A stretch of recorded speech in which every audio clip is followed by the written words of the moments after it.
اسلام آباد پولیس نے New Zealand cricket team کے دورہ پاکستان کے حوالے سے وزارت داخلہ سے وسائل فراہم کرنے کی درخواست کر دی۔ سنیچر کو ترجمان اسلام آباد پولیس کی جانب سے جاری کیے گئے بیان کے مطابق وسائل کی فراہمی پر مہمان کرکٹ ٹیم کی سیکیورٹی کے انتظامات کیے جائیں گے۔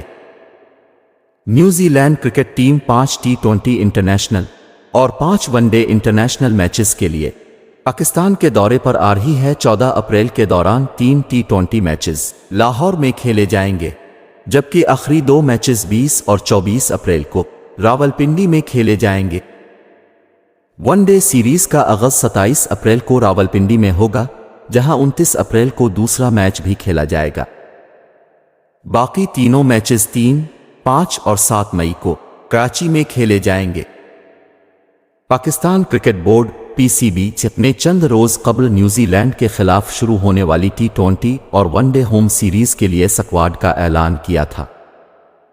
نیوزی لینڈ کے خلاف سیریز کے لیے کپتان بابر اعظم کی ٹیم میں واپسی ہوئی ہے، جبکہ ان کے ساتھ شاہین شاہ آفریدی، حارث رؤف، محمد رضوان اور فخر زمان بھی آرام کرنے کے بعد ٹیم میں واپس آ گئے۔